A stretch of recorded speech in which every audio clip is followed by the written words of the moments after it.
Today we're going to start Daf Gimel Amud Beis Yasser Rav Dimi. Okay, we thank Hashem that we're able to learn Torah every day. It's because of learning. We should have the Beis Mikdash. Learning Lili Nishmas Avigalat Yaman and Benzien. And the first Shlema for Rabbi Ben Sarek that gets on his Torah, father, for Mary Madel, and for Jimmy Ben Sarek. Okay. Let me just go over what happened over here. We have in the Mishnah machlekes between Reb Meir and the Chachamim when people are choosing, when the litigants are choosing the judges. Reb Meir says that one of the litigants can reject the other litigant, the other litigant's judge, and say, I don't want that. I refuse to take that judge. And the same is when it comes to witnesses. Also, Reb Meir said that you can invalidate the other witness. And it is not. And then the Chachamim say no, you cannot invalidate the judge unless you have real proof that they're invalid, they're relatives.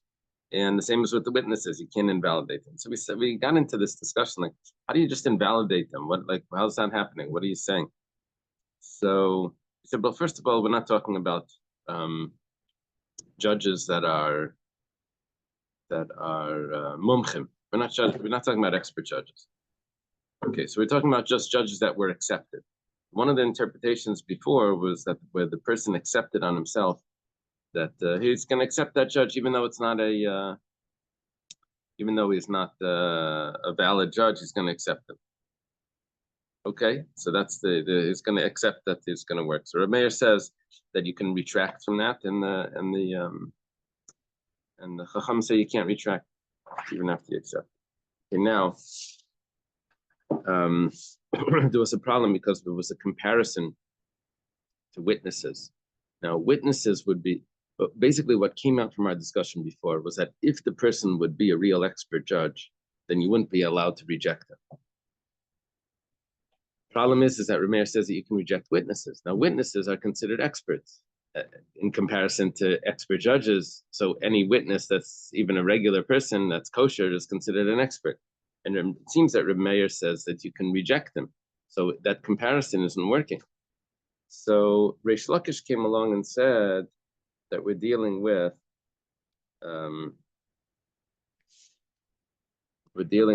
a single witness, not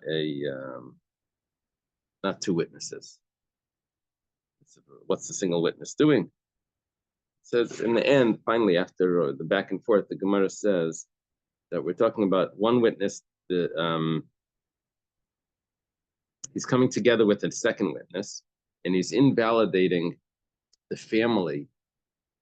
And the litigant is coming with another witness, invalidating the family of the witnesses, making them puzzle, saying that they come from a family of slaves. And so machlekes, if that's considered biased, because ultimately the witness that's coming against you is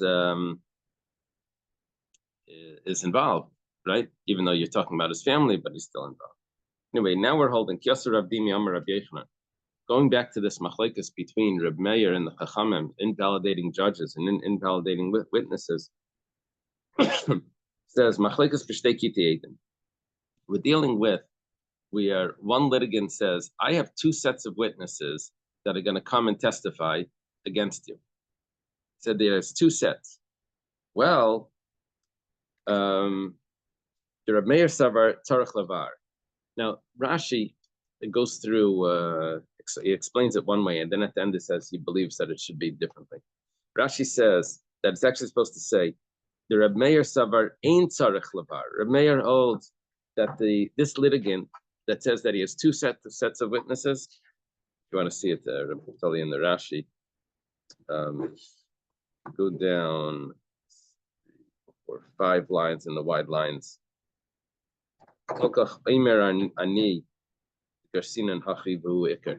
The Reb Meir savar ein tzarich lavar.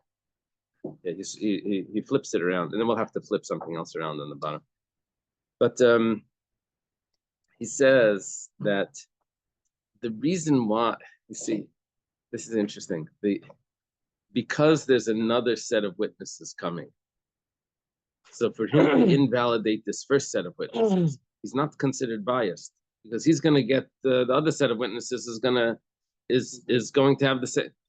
He's not accomplishing anything by invalidating this witness. He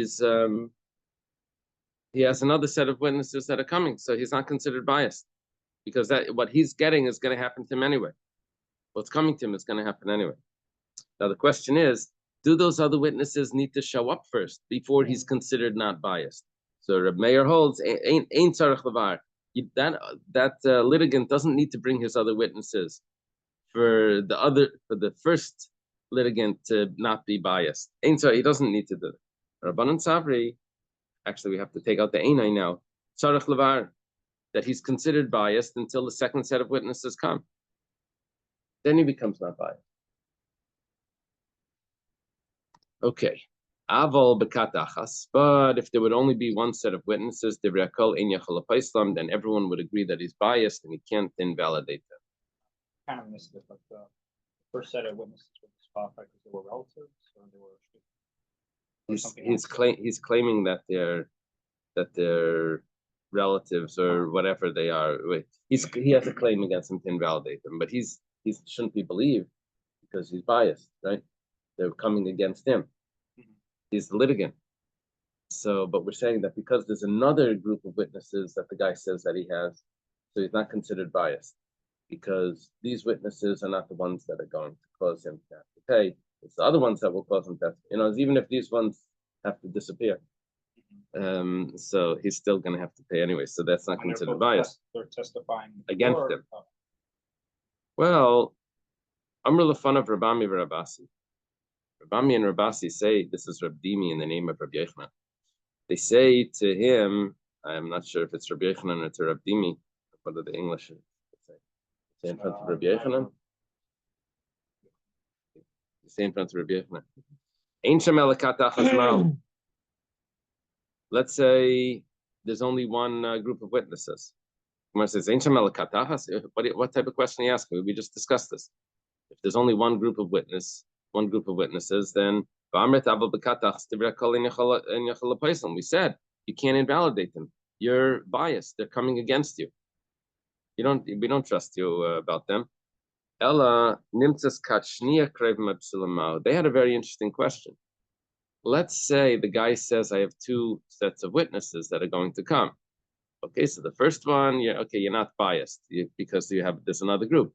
But let's say after you invalidate the first one, a second group comes and they're also invalid. So what happens to the invalidation of the first one? Did you, at that point, when you weren't considered biased, was the testimony accepted and now they're invalid?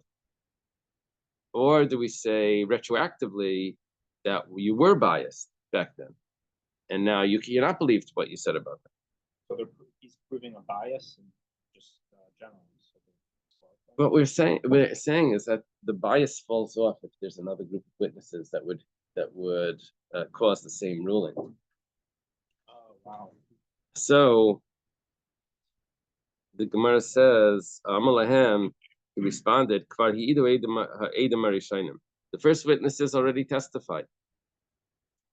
Well, two ways this could go. Yeah. What does he mean? One interpretation over here means that they were already invalidated.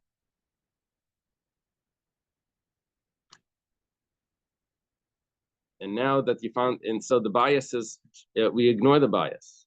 And you invalidated this group of witnesses, you and another witness or whatever, you invalidate this group of witnesses, they become invalidated. There is another way of taking this. They already testified, and now that we find out that there's a bias, you're not believed to testify against them. This the wording over here doesn't tell me which witnesses. It says the first witnesses already testified. Who's the first witnesses? Does it mean the ones that proved them invalid or their testimony itself? That's the way this could go. let's learn it. I think the way that they concluded was that they're considered invalid because you already testified when the bias wasn't there. First pair of witnesses, i.e. the second litigant. First pair of witnesses. It says i.e. the second litigant, and that's the one that disqualified the other. Okay. So it's considered disqualified. Ikadamri, there are those that say, I'm a Ravashi, that it wasn't Rav Yechanan that answered this. It was Ravashi Kvar Hidu Edom Rishayim, that they already testified. Nema, the Gemara suggests that this discussion over here about when there's another source of information, what happens to each claim? So how does this work? Over here, the guy says he has two sets of witnesses. So we consider that there's no bias in the first one, right? In him invalidating the first one. So let's take a look over here. We have something similar to that. It says, let's say that this is the same machlekes to Rebbe Reb Shimon ben Gamliel, between Rebbe and his father, Reb Shimon ben Gamliel. The Tanya, in other words, the machlekes between Reb Meir and the Chachamim is a machlekes between Rebbe and Reb Shimon ben Gamliel about invalidating witnesses when there's another group of witnesses. The Tanya was started in a brisa. Habal lidan b'shtar b'chazaka. If someone comes, says that the field that you're in is not yours, it's my field, my house, my property. The person says, what are you talking about? I have a document, and I have a chazaka, and I was here for 3 years. Now, usually, if you have a chazaka, you don't need the document. That's the point of the chazaka, is that you don't have to hold on to your document forever. All you have to do is say, I was here for 3 years. And then they say, well, where's your document? You say, well, 3 years is enough. I don't need it to save it for more than 3 years. This guy says, I have both. I have a shtar and a chazaka. So, nidim b'shtar. We look at the shtar. We don't look at the chazaka. We look at the document. And we examine to make sure it's valid.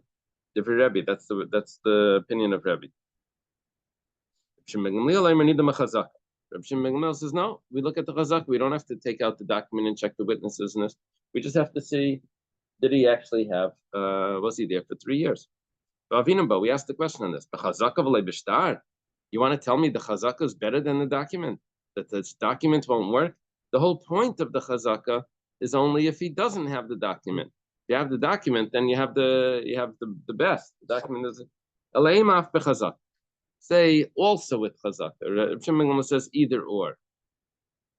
Either or.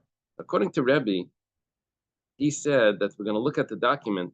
That means the document and not the chazaka. If you claim that you have a better, if you didn't have the document, we would use the chazaka. But he says that he has a document. So now we ignore the chazaka. Now we have to, if it turns out that the document is not good, even though he has a chazaka, well, we're going to drop the case. He's going to lose it. He has a chazaka, but another person's claiming that it's actually his, but he has a shtar. So in this case, we go by who has the shtar? The other person was the shtar sounds like it's going to win. Anyway, the Gemara says that it would come out now that Rabbi Meir that said that a person is not biased when he has two sets of witnesses, and you have an option. Basically, both of them are going to be acceptable in court, and even before he brings the second one. Even before he brings he doesn't need to bring the second group of witnesses for the bias to fall off the person. That's what we were saying. So Rebbe it would seem like Reb Meir would follow Reb Shimon ben Gamliel that says that you have an option of using both types of right types of proofs. So the discussion about documents, was that just to prove this point about witnesses?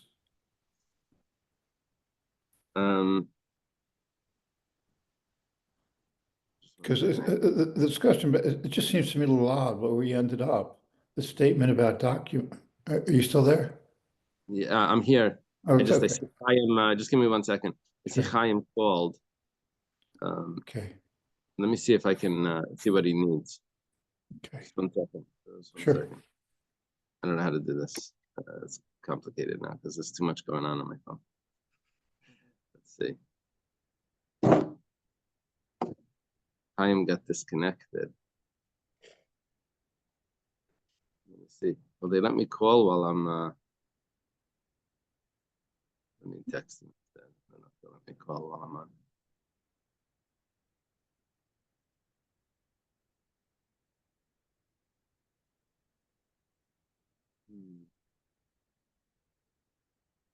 Okay. Okay. Yeah, I'm sorry. I'm just a little confused. Is this sugya about whether you need to bring all your proofs? And the equivalent of that would to bring all your witnesses? Yeah. That's You that's need what it's. to, it seems but it seems to be saying that you need to make a choice. Am I going to come in with a kozaka or am I going to come in with a star? Right. And Right. If you claim that you have more, according to Rebbe, if you claim that you have more proofs, then you have to show up with those proofs to prove that. so you have to come in with your best shot. Right. I guess you have to show the judges everything you have that may be a proof. Or be very careful not to bring in anything extra if it's not going to be valid. According to Rebbe. Mhm. That's what the Rebbe saying. If you say that you have a document and it doesn't work, you're in trouble. And the analogy to witnesses is that, yeah, that's what I'm concerned about. What's that analogy to witnesses? The analogy is that Rabbi Meir held that when witnesses, that the litigant can act as a witness against the other witnesses and against the other litigants' witnesses, because he says that he has other witnesses there, which means um, that we'll accept either or. We'll accept more proof than we'll accept, even though he didn't show up yet. We still could say, okay, well that's coming, so we can accept that. That fits more with Rav Shimon ben Gamliel, who holds, well, you can use either or. You can use the document, or you can use the chazaka. So actually, the wording over here is going to have to be switched. So the kaimal under betzarech lavar pligi, and we've established that the machlekes over here between Rebbe and Rav Shimon ben Gamliel would be tzarech levar, if you have to bring those other proofs or not, and that's what was the machlekes Reb Meir and Chachamim. So it's exactly the same. Where it says like aliba de Reb Shimon ben Gamliel kol yam alei pligi, ki pligi aliba de Rebbe. Everyone agrees with Reb Shimon ben Gamliel that in his case you can use either the shtar or the chazaka. The question is, according to Rebbe, where Rebbe says that you can only use the document, now there's a machlekes between Reb Meir and the Chachamim. Now you have to read it like this. It says Reb Meir Karebi. You have to adjust that. You have to say Rabbanan Karebi. The Rabbanan that say that you cannot invalidate the first witnesses, they follow Rebbe that says that you can't use the chazaka once you said you have a document. As you become what you brought in is what you have. Now, and then you have to switch it. And Reb Meir, Reb Meir would say to you that I can also fit with Rebbe. How do you fit with Rebbe? But I'd come like Kamar Rebbe Hasamela the Chazaka the Mikayach Shtarkasi. Over there, I have to use the document because the Chazaka, which is the second claim, that is a follow-up of the document. The strength of the Chazaka comes from the document. You said that you bought it, you have a document. Now you have a Chazaka. But in our case, the Hani Edim Lav Mikayach Edim Achrei Nekas. One witness is not dependent on the other witness. There's nothing to do with each other. Even Reb Meir would agree that you don't have to bring in Afilu Rebbe Maida Dein Tzarech Lavar. Rebbe would agree that you don't have to bring in the second group of witnesses for them to be for the first group not to be biased, for the bias not to be on the first group. So those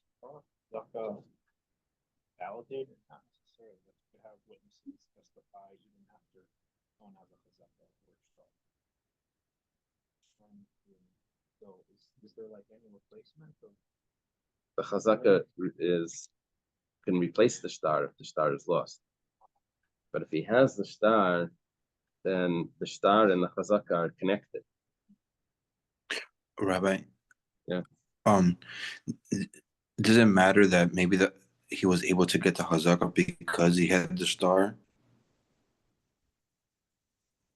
That helped Because the him. chazaka only happens after 3 years, but the first 3 years, he's dependent on the star. Uh-huh. That's right.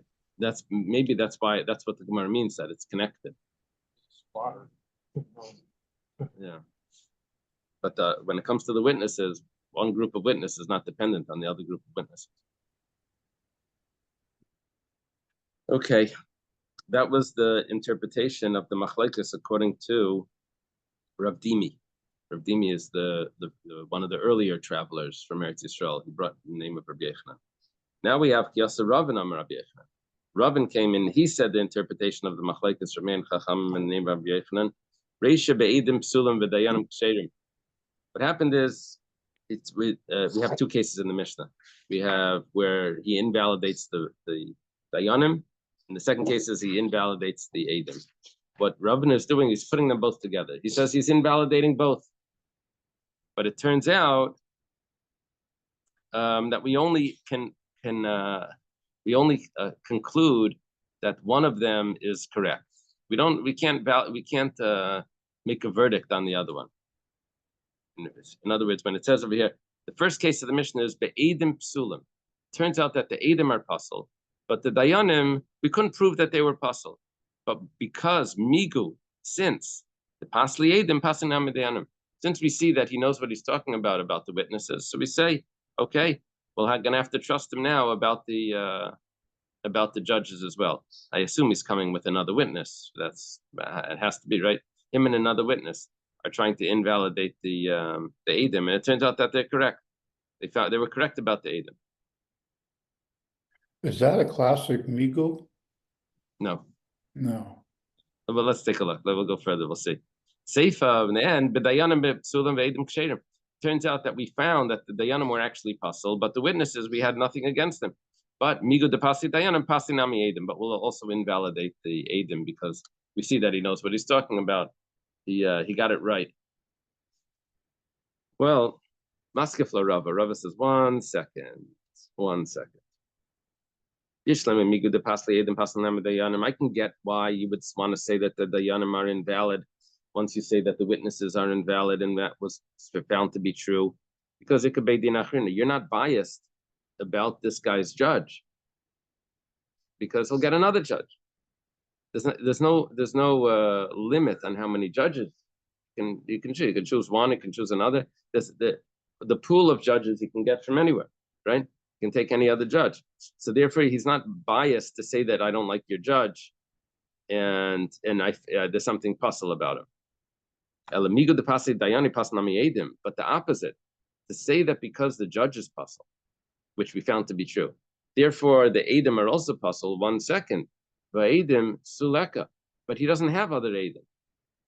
So when you invalidate the edim just based on his testimony, there's a huge bias there. The bias is much less when there's on the judge because you get another judge. But witnesses, he knows there were only 2 people standing there.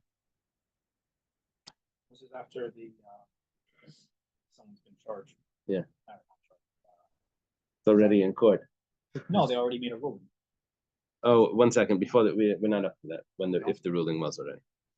The Gemara says, no, it's necessary. There's another group of witnesses. Then what would be if there's no other group of witnesses? You want to say if there's no other group of witnesses, then you can't invalidate the first group. It says, Rav Dimi. Ravin, you're going back to the story that we had before with Rav Dimi, which said that the reason why you're allowed to invalidate this group is because there's another group. What are you saying differently? It could be nayo migu. Difference is the migu. Mar savar mina and migu, mar savar mina migu.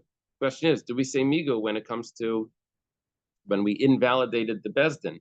Does it automatically invalidate does it not automatically, but because he testified about both and one of them we found to be true, so will we invalidate the other one as well? Well, if there's another group of witnesses, we will. You need a witness to claim that the judge advised. Yeah. Okay. Gufa, let's go back to discuss something that we said before. Reb Meir said that this person can invalidate, this litigant can invalidate the other person's witnesses. So the Gemara said, Amar Rish Lakish says, how could a holy mouth say something like that? Tani Eidai, not that he's invalidating witnesses, but he's invalidating one witness. Yeah, there's one witness. And we said, we explained it after, that he accepted this one witness, even though he didn't have to. And then he's retracting. That's the way we learned it according to Reb Meir back in the. Well, Gemara says, Aini, does Rish Lakish really talk like this? V'amar Ula, but Ula said, Harayas Rish Lakish b'beis hamedrash. If someone sees Rish Lakish in the study hall, he's like uprooting mountains and grinding them one on another, which meant that Rish Lakish would not show respect for anyone. He would grind them up. Or here he's saying that Pek Kadesh, he's speaking with such humility. Like, how could Reb Meir say this? Amar Ravina says, Holy Kalareya Reb Meir based Medrash Kila Haikar V'Teichel Zebazeh. The same thing is about Reb Meir, and he had respect for Reb Meir. The Gemara says, Hachi Kamar Bayurei. This is what he means. Come and see. Kama Mechavman says, look at how much they loved each other. They had such respect for each other, even though Rish Lakish was such a harsh fighter. You know, Ki had the Yosef Rebbe V'Kamar. Rebbe was sitting once and he said, Asal Hatman Esatzainen. On Shabbos, you're not allowed to put hot food. You're not allowed to even put cold food into sand on Shabbos. Usually, hot food you're not allowed to put into sand on Shabbos. No, do hatmana, even if it's not Meisav Hevel. Here we're saying, what about cold food? So Rebbe said you're not allowed to. Amalafan of Reb Shmuel bar Reb Yesi, Abi hit the latmas at Sainin. Said Reb Shmuel bar Reb Yesi says my father would allow it. Reb Shmuel bar Reb Yesi is the son of Reb Yesi. Reb Yesi is Reb Yesi ben Chalafta. Amalei, Rebbe says, oh, if your father allowed it, Kvar Hayr Zakin, okay, the elder already passed in. In other words, he accepted the ruling of another. Rebbe accepted his ruling. Amar of Papa says, he commented, look at how much respect and love they had for each other. If Rabbi Yesi would be alive, he would be sitting in front of Rebbe as if he's his student, even though he's older. But he would be sitting as a student. Because apparently Rabbi Shmuel bar Rabbi Yesi he fills the place of Rabbi Yesi, and that means that he's as great as Rabbi Yesi, and he was sitting in front of Rabbi as a student. This is in Chabad. They always said that the Mamala Makam is as great as the one before. Always the yeshiva world said, yeah, the Alter Rebbe was great, the Tzemach Tzedek was great, but as it gets, they weren't so accepting of the Rebbe. And we always said, no, it's the opposite. They get greater. Why? Because he's a Mamala Makam. This Gemara sort of proves that. Mamala Makam is not less than, right? As they say, Reb Shmuel bar Reb Yesi, Mamala Makam Avaisav Haya. That means that he had to be as great as Reb Yesi. And since Rabbi Shmuel bar Rabbi Yasi, who was at least as great as Rabbi Yasi, was Kafaf Lifnei Rabbi, sat like a student, so it has to be that Rabbi Yasi would have also. Yeah. That's the proof. Okay. Amar Abaishya. Abaishya says, "My diksiv. What's the meaning of the pasuk? Ve'ekach li shnei maklis lechet krasi nayam lechet krasi chayvim." I took 2 sticks. One of them I called pleasant, and one of them I called binding, to bind together. Noyam, what does it mean? Pleasant.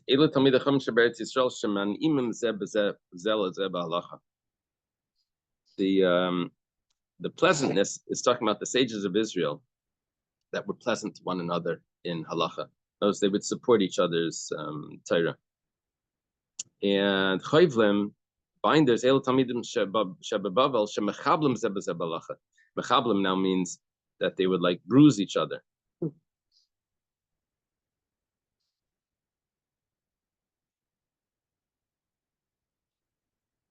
They would, in other words, they were more argumentative in Bavel than they were in Eretz Yisrael. They would collaborate, and in Bavel they would.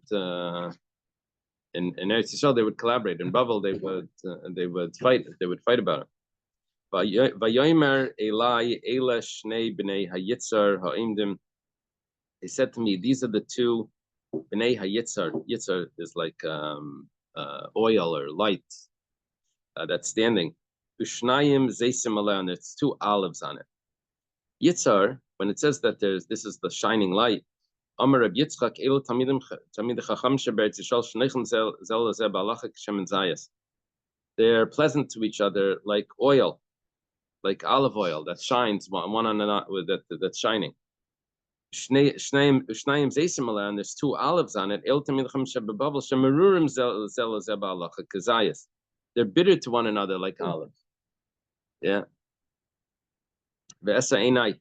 I lifted my eyes. Ve'erav hine shtayim nashim yotzes. There's two women that are coming out. V'ruach bekanfeim, and there's wind in there's a wind in their wings. V'lahena knafayim kekanfei chasida, and the wings are like the wings of a stork. But tisena ha'efa bein hashamayim bein arts, and they lifted up the ephah, which is like a measuring bowl between the heaven and the earth. And I said to the angel, where are they taking that measuring bowl? They're going to build a house in the land of Shinar. This is a prophecy in Zechariah. Rabbi Yechanan says, you know what that measuring bowl was? It's flattery and arrogance.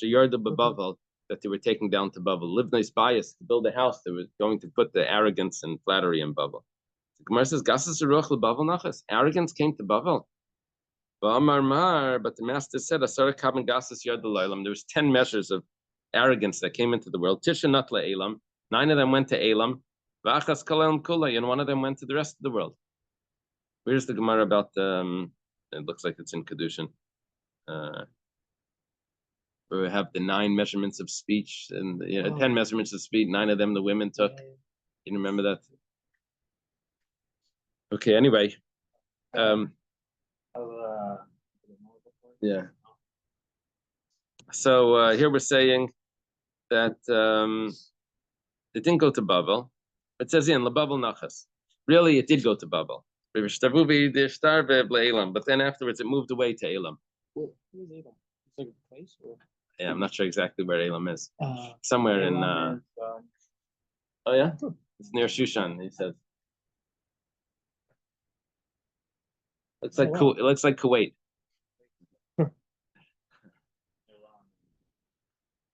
Or Qatar. So okay. Dekanami Dixiv, I'll prove it to you. It's written, Livnais Labaya spared Shinar, to build a house in the land of Shinar. Shmamina, we see that it actually came to Shinar. Shinar is Bavel, and afterwards it went to Elam. Okay. Bamar, 1 second. Simon Lagasas Ruach Anias. A sign of arrogance is poverty. I'm not sure what the explanation for that is at this stage. Anias Labavel Nachas.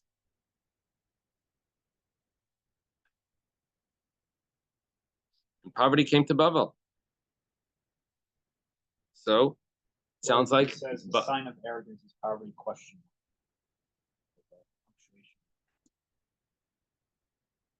I know.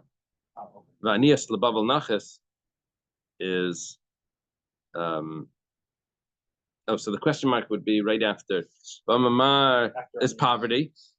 So in the Gemara answers that Anias Labavel Nachas, that poverty came to Bavel. Rabbi, could it be because like maybe like being humble will help and become rich? Yeah, like if a person is arrogant, like he's taking credit for whatever is happening. So Hashem might say, "Okay, it's in your hands. You can take care of it." Right. My chat that I wanted to say was that when he's humble, he doesn't wait to sell at the highest, and he doesn't have to buy at the lowest. He makes a small profit, and what's his name? Warren Buffett said, Like a small profit. my job when someone has like a project or something, and a thing like this, and they do that and do this, they have more responsibility now. So, But then they you have to be careful. make more money. Usually if with you're an responsibility employee, comes more pay, no? in a perfect world. In the purpose. The Gemara says, "My aniyas." What does it mean? Poverty, aniyas Torah. So it's not talking about poverty. Yeah. It's talking about the Torah, and that would be an elam. The ksiv, it's written, "Achais lanu ketana." We have a small sister, a young sister. Shaddai mainla. She doesn't have breast. I mean, she's young. Amar Rabbi Yochanan, Rabbi Yochanan says, "Zu elam." This is elam. That they study Torah, but they don't have teachers. They're not able to. There's no teachers there.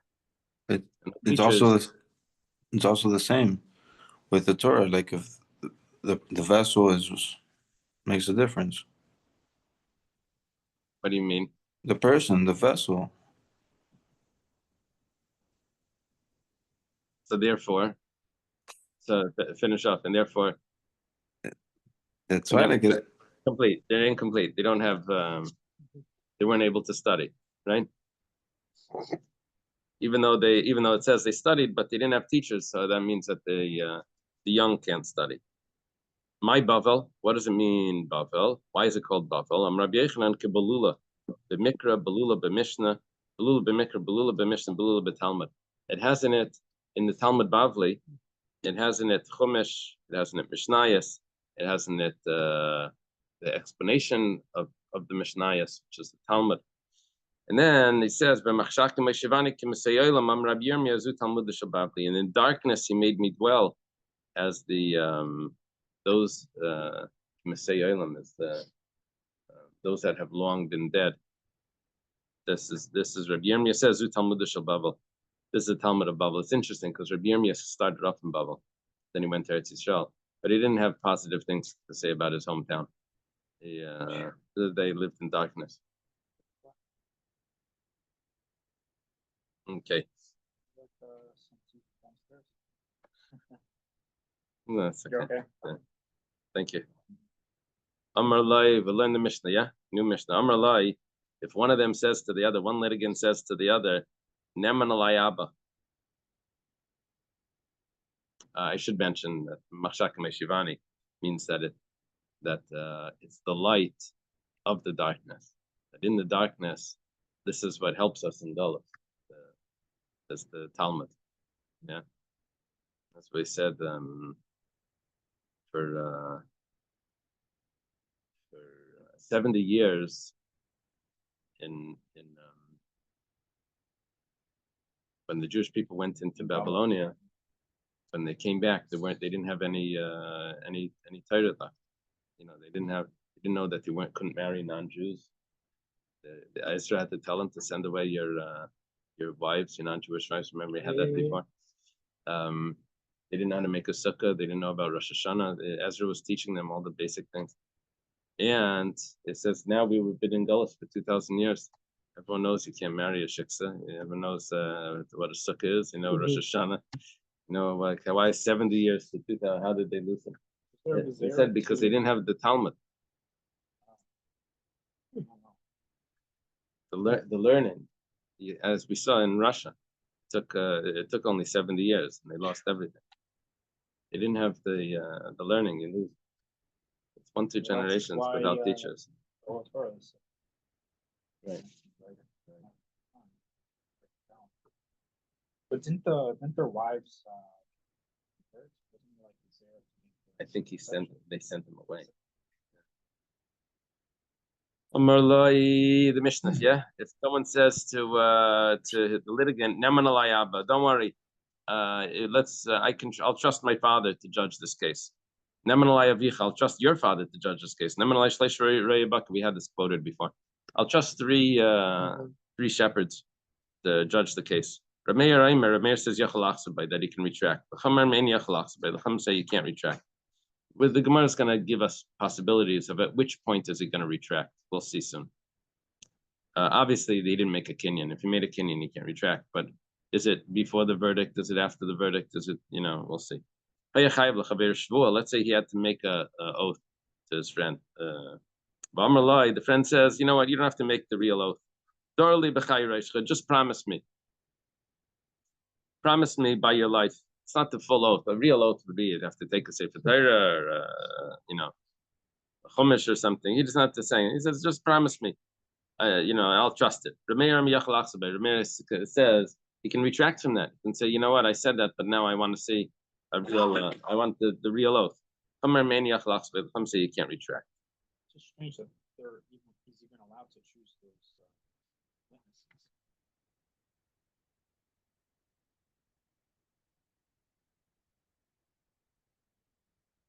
With their invalid. Right.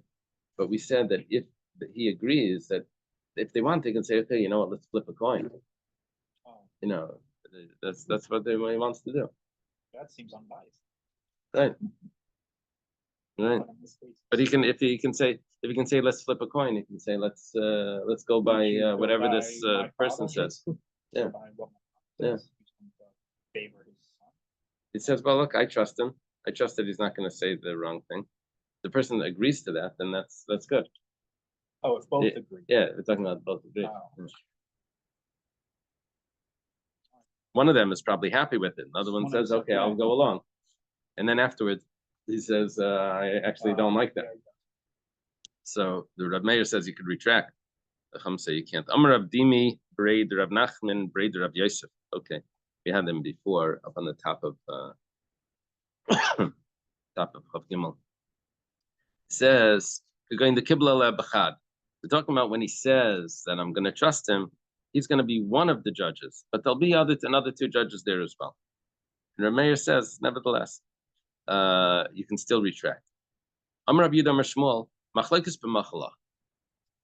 Rabbi Yehuda says in the name of his teacher Shmuel that this machlekes over here was talking about.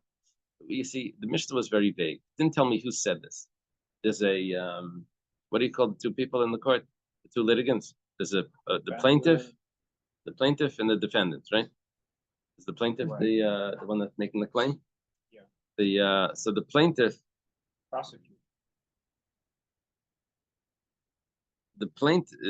It's not the plaintiff. Reb Naftali. The plaintiff is the teveya, right? And the nitba is the defendant. So the plaintiff says, I'll allow your father to judge, which means you owe me money. You owe me money.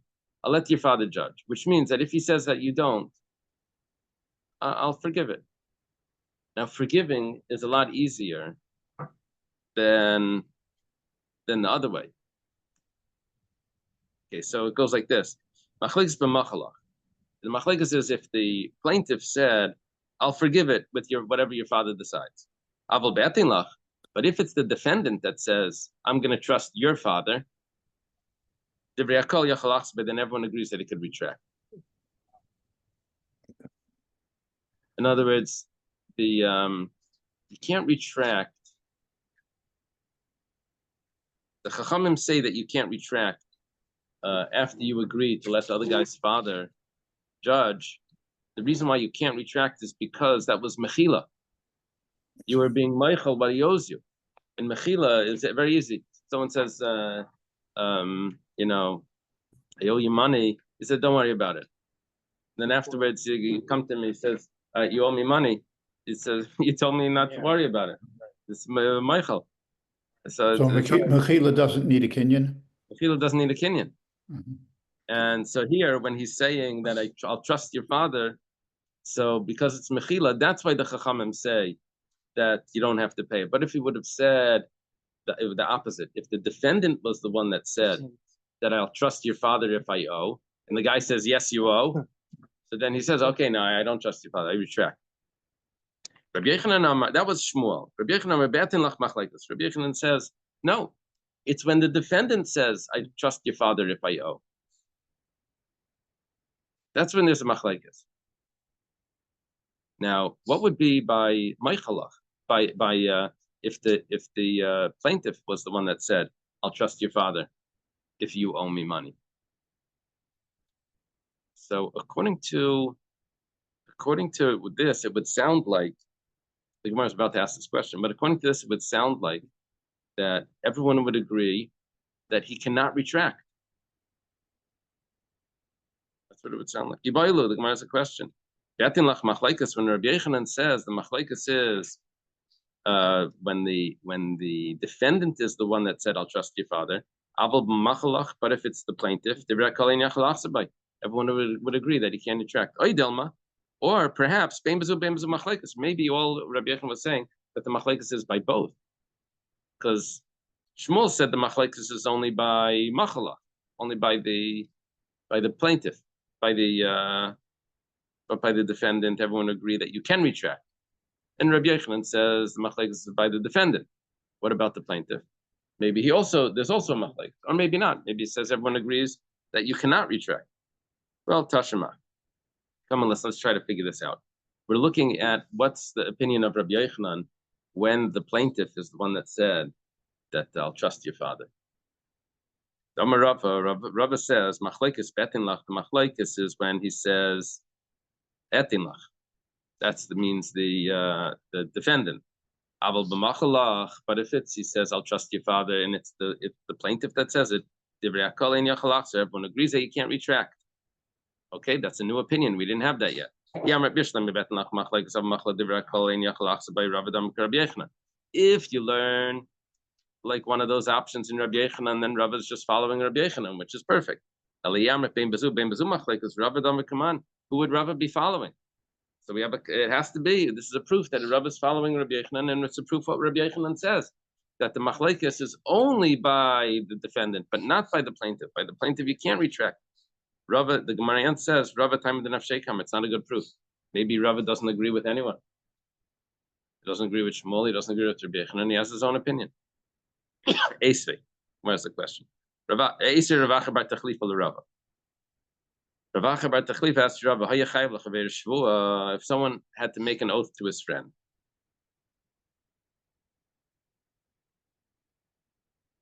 Now, usually an oath would make you exempt from paying. Either if you swear, then you don't have to pay. So who's the one that has to do the swearing? The defendant. Defendant is swearing. Usually it's not the plaintiff that's doing the swearing. Usually it's the defendant. Now, it goes like this. If this person had to make an oath, but the plaintiff tells him, the plaintiff says, don't worry about it. You don't have to take the full oath. Just promise me. That's good enough. Actually, it's probably swear. He has to swear. He says, make an oath. I'm using the modern vernacular, not the actual. But it's the concept. The concept is, okay, you don't have to take the biblical oath. Just promise me. Just say, that it's, and I'll accept that. Reb Meir says that you could retract. Chum say you can't retract. Now, we're seeing the machlekes right now when the plaintiff is the one that's agreeing to letting him get off, which means machala. If you'll take that oath, you won't have to pay me. Now, that fits with Shmuel.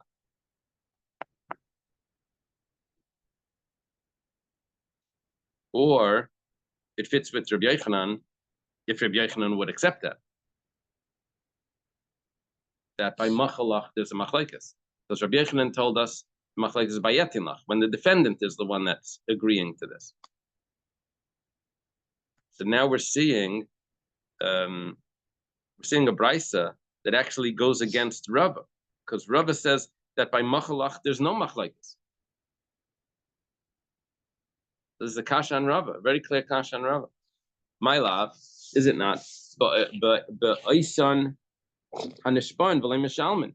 Must be dealing with those people that swear and don't pay, which we're talking about the defendant.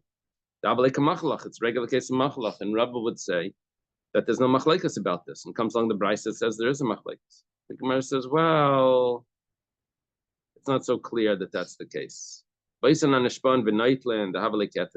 actually dealing with the different type of oaths. It's when the defendant needs the oath from the plaintiff, and we're talking about if a person is owed money, or money was stolen from him, we ask him to make an oath how much it was, how much money is owed to you, how much was the value of the item that was stolen, and then he gets to collect. So what we're saying over here is not machalach. This is etinlach.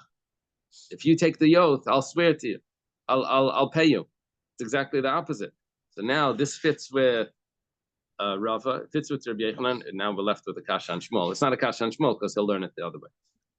Is this pseudo or kind of promise being done outside Beis Din or within the Beis Din? It sounds like it's outside Beis Din.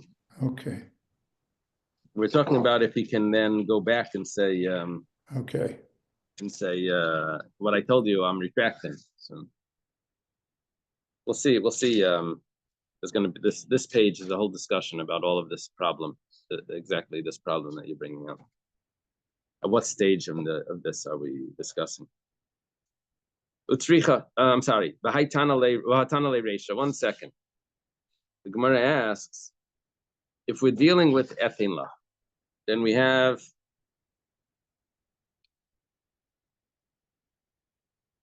the first part of the Mishnah where he says, I trust your father. And then we have the next part of the Mishnah where he says,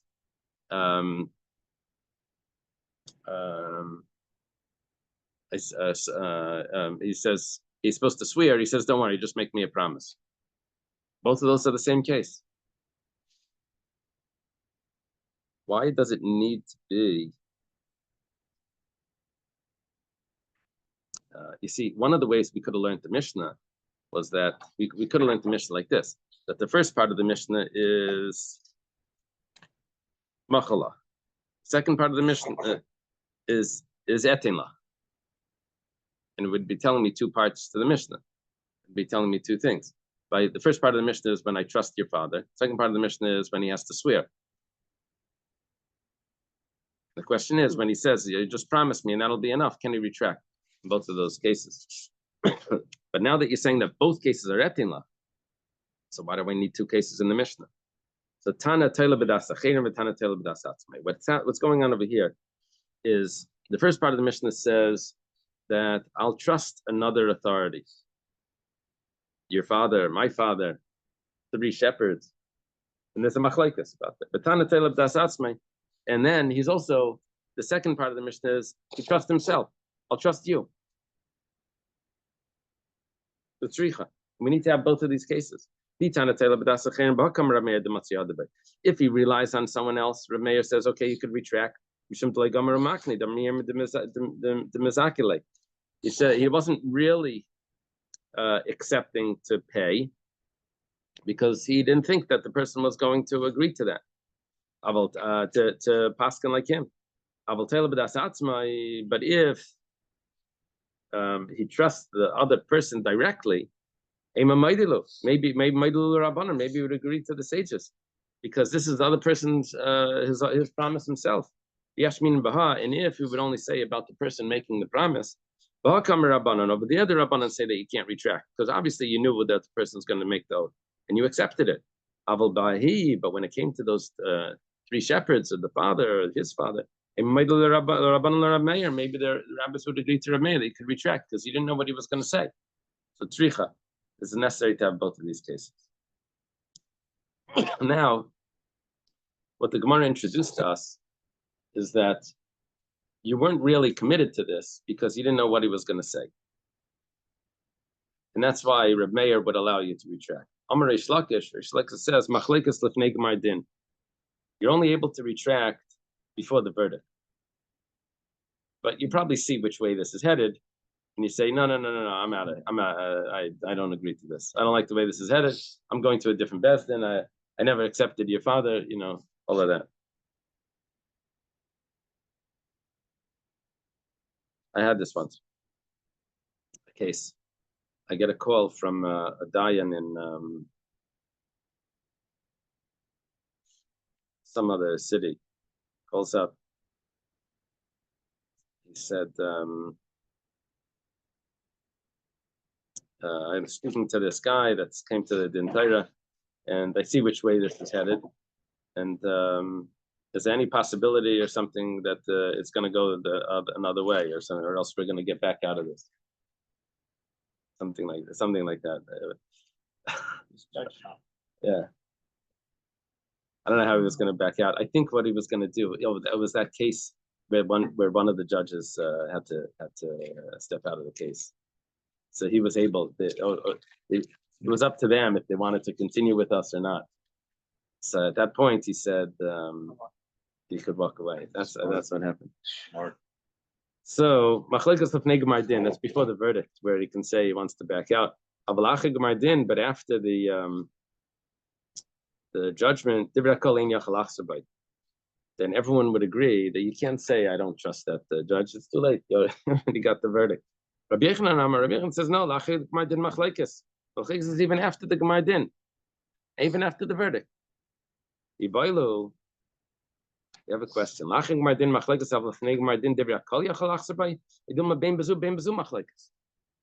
Rabbi Yochanan mean that you can retract afterwards? Does it mean that there's a machlekes afterward? Does he mean that before the Gemar Din, even the Rabbanan would agree that you could retract from this arrangement? Tashema, come and listen. Dama Rava, we have another Rava that's coming in that's not going to fit. Kibal alav karev pasal. If the person accepted a relative or someone pasal, if it's before the verdict, you could retract. But after the Gemar Din, you can't retract. Now, which opinion does this look like? It looks like it's the opinion of the Chachamim. And it would be, La'achar Gemar Din, he can't retract. But Lefnei Gemar Din, the Chachamim, he's probably passing like the Chacham, not like Rav Meir. That's the general rule, is that he would go like the Rabbim, majority, over Rav Meir. In general, even a Yachid would win over Rav Meir, even Rav Yehuda, Rav Yossi, they all win over Rav Meir. So, but it's now it's the Chachamim. So for sure he's going to go like that. And he's saying that you could retract only before the Gemar Din, but not after the Gemar Din. It must be he's going like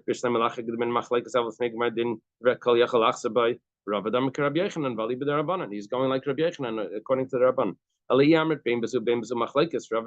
Who would Rava be paskening like? It's funny because the Gemara before didn't have this problem. Gemara said, well, time of the nafshay. He's going like himself. But the Gemara here doesn't ready to accept that. The Gemara here needs that Rabbi Yochanan is the one that's saying. Now, Rashi mentions this, but I'm not sure what the full explanation is.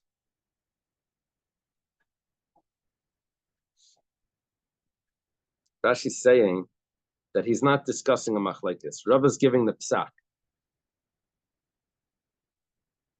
But maybe he's paskening, maybe he has his own opinion.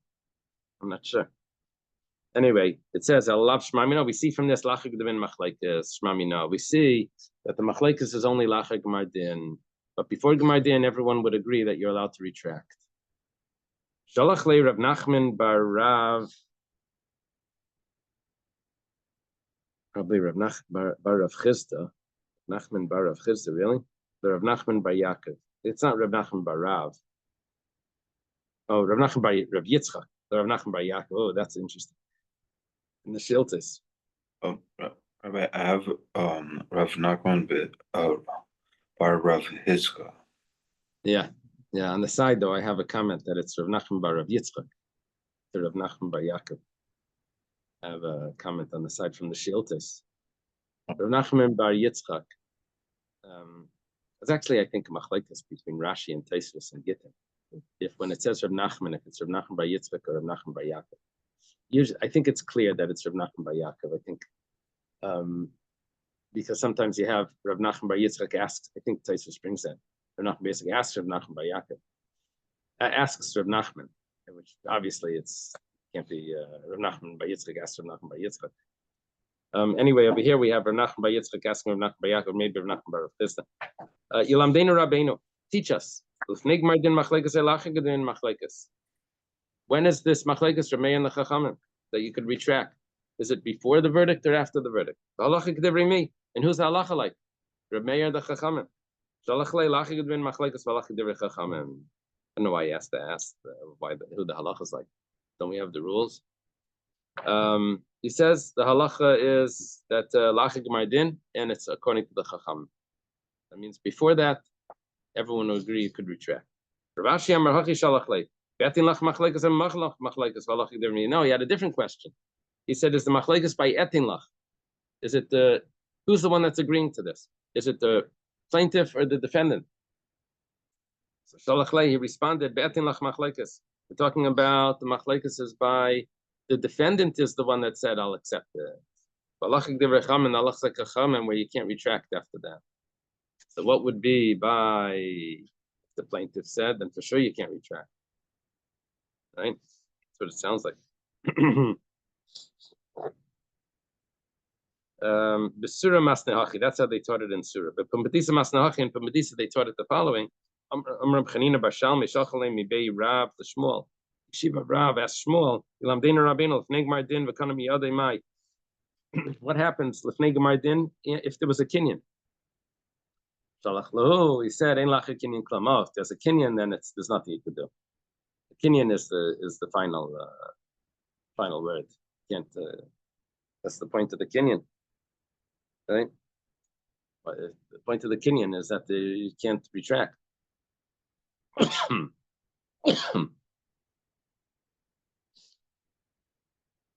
Okay. And back in the old days, would it have been as simple as a Kenyan Sudar? I assume so. Uh-huh. I assume so. Today it's clicking. I submit. I read you're done, right? Unless you want to spend 4 hours on the phone fighting someone. Okay. The Elohein Apsulim. These are the following are people that are invalid for judgment or for testimony or for testimony. The invalid as judges or as witnesses. Masachik Bekuvya. Someone that plays with dice. Gambles. A kubya is a cube.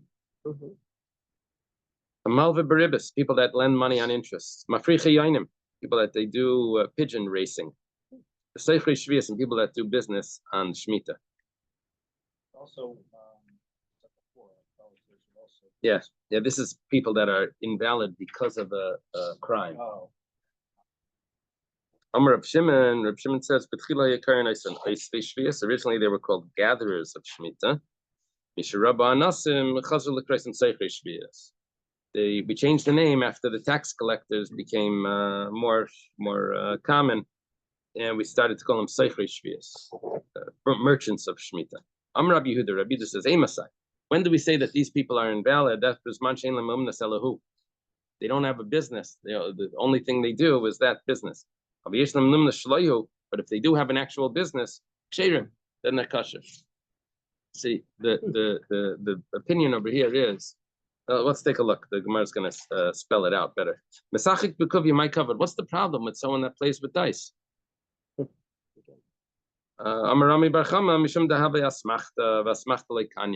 Because they gamble.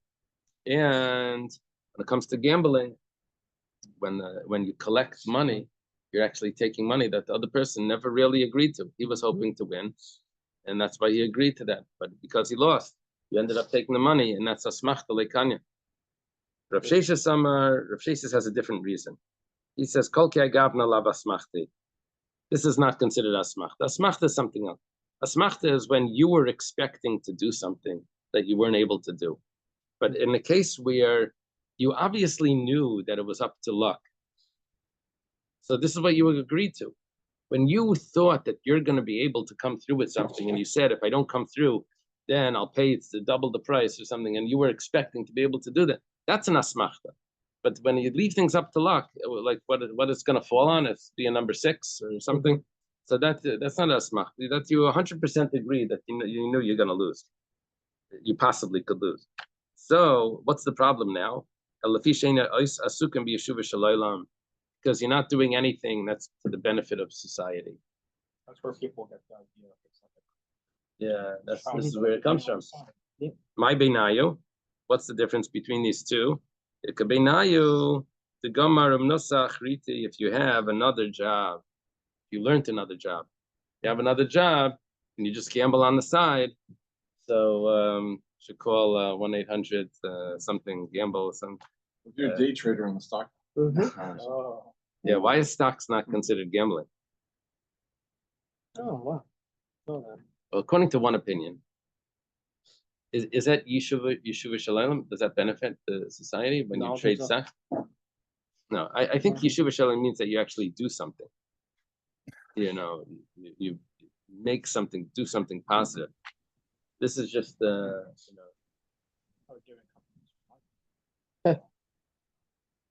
that That's oh, usual. yeah? That's what if it goes down? Crashes. So giving maybe Jonathan is saying giving companies your money seems productive. Well, the idea is you help the world, you help the economy of people willing to invest in new companies. Okay. And people are not willing to invest in new companies unless they have a way to subsequently trade their stock. So you have the secondary market because it supports the primary market.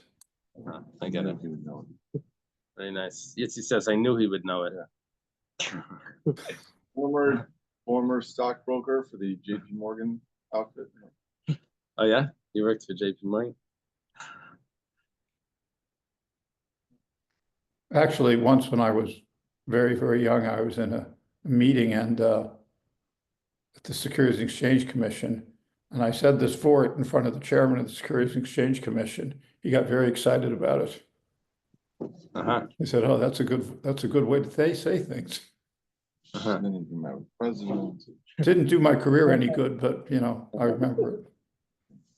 Very interesting. Okay.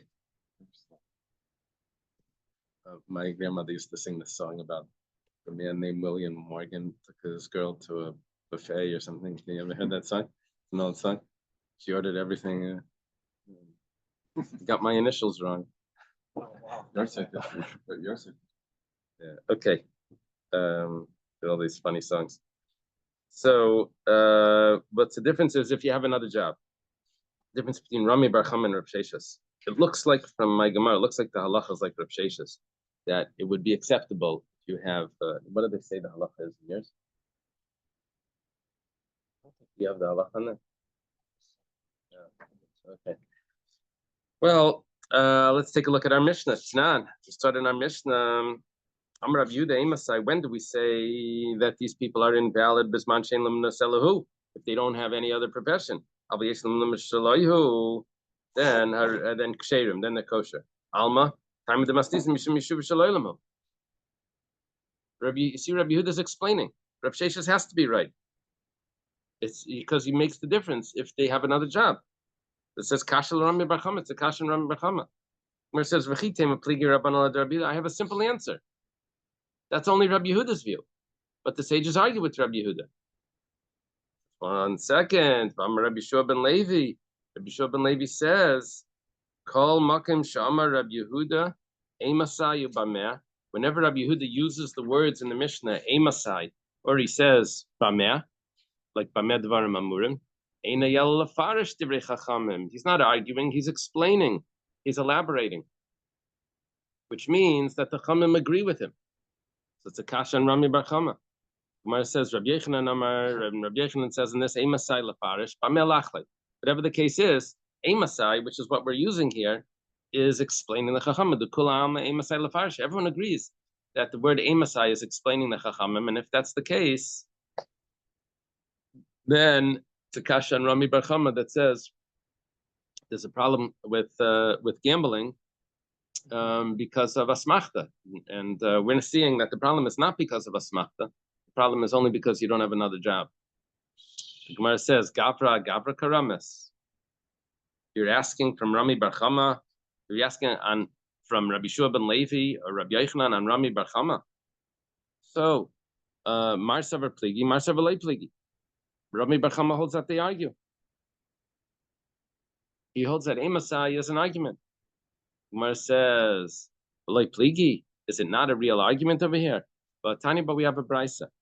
Bein sheish liyumnas shaloyhu, whether he has another job. Bein she'ein liyumnas elahu, or whether he doesn't have another job, but he's a puzzle. Clearly, like Rami Bar Chama, that even if he doesn't have another job, he's considered a puzzle, which means that the Rabbanan must be arguing on Rabbi Yehuda. It says, Ahu Rabbi Yehuda Mishum Reb Tarfnu. No. That's a different opinion that's not even mentioned in our Mishnah. The Tanya, Rabbi Yehuda Mishum Reb Tarfnu,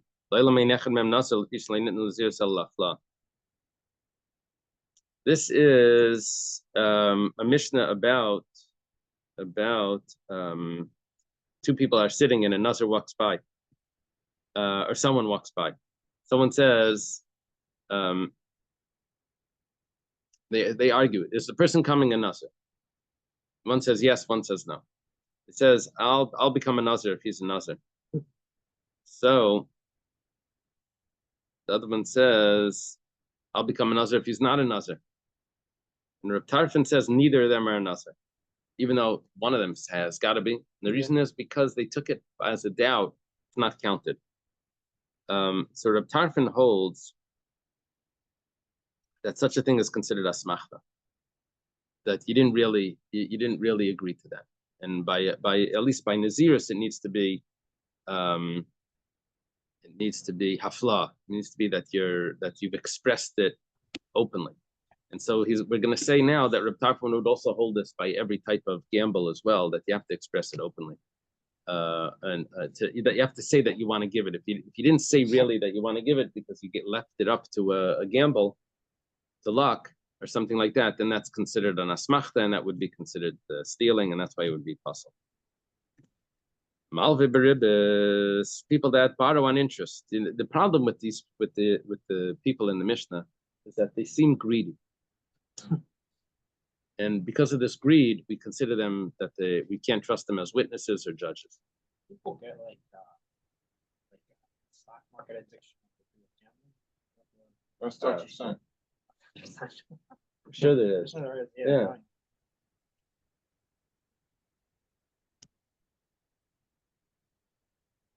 Amar Rava. It seems that the Gemara somehow makes a difference between self-interest and love of money. I say that because you remember not too long ago we had the discussion about the Kohen Gadol was this puzzle from sitting on a beis din which would set the calendar. Right. Because maybe he'll set it for a month that's more comfortable for him. Right. That's self-interest. The saying if it's self-interest that involves money, that's a different kettle. That's worse, it seems to be saying. Yeah, but over here, it's not that he has an interest, a bias in this specific case. We saw that he is a person that has this love of money, desire for money, and he can't control himself. We don't want him to be a judge. But this doesn't apply to a disqualification in normal terms for an aid, does it? As for an aid as well. Yeah, we're talking over here, a judge and the aid. That just seems kind of odd. Because all an aide has to do is say what he saw. A judge has to use his mind. So you're more worried about self-interest or greed, I would think. Maybe people see what they want to see. Depending on perspective. Yeah. This is getting philosophical. We have to let Yitzi resolve this. Yeah, I'll resolve it.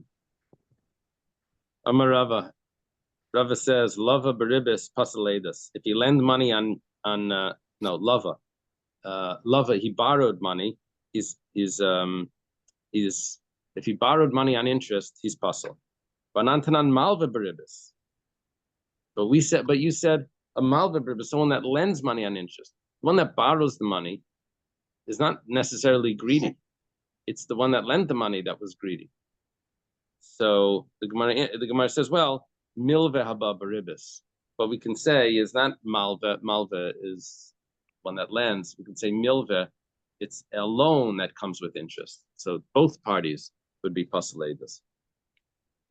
Okay, the Gemara says now, bar benitus, asida b'trei sadi.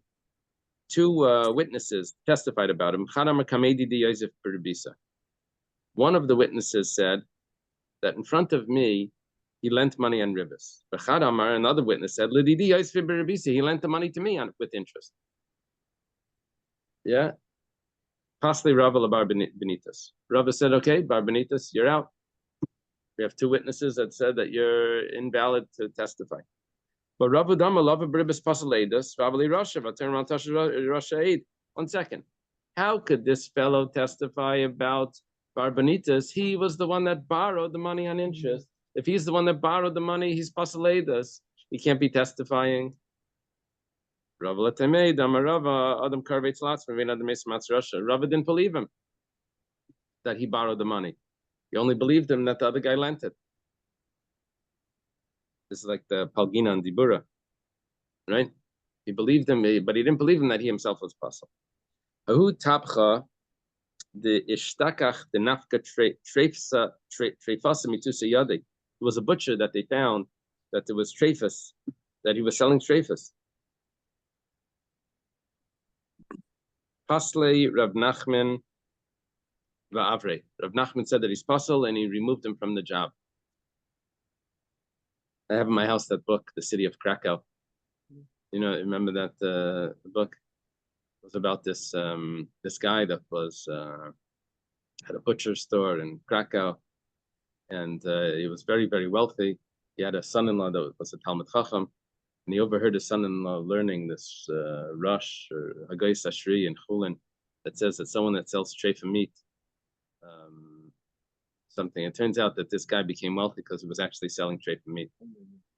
And he went to the Rav, then I think Reb Heschel of Krakow or whoever, the Yeshuas Yaakov maybe. He went to Yeshuas Yaakov, and they gave him a way to do tshuva. He had to burn down the house and he had to go into exile and the thing. Anyway, Rav Nachman took the guy off the job. Also, Ravi Masi V'Tufrei. The guy went and he grew his hair long and his nails long. We went into a state of mourning. The butcher. So Rav Nachman Achshur. Rav Nachman says, "Oh, he was doing tshuva. Look, Amalei Rava Dilma Rumi Kamarim, and maybe he's faking it." Alamaita Kante. So what should he do? Ravidi Baravin. Ravidi Baravin says, "Achashad ala treifas, someone that's suspected, and they're saying like the kanad sheyelach l'makom shemakir, and I say he has to go to a place where no one knows him. V'yachzer aveda b'dar v'chashav, and he has to return a lost object. Or he has to pay back for a treifa. He has to pay the person that got the treifa from his own money. So which means that we see that now he's really doing tshuva. He's willing to, he's not greedy anymore. He's returning lost objects, even if it's valuable, and he's paying for a treifa. Okay, let's leave it over here.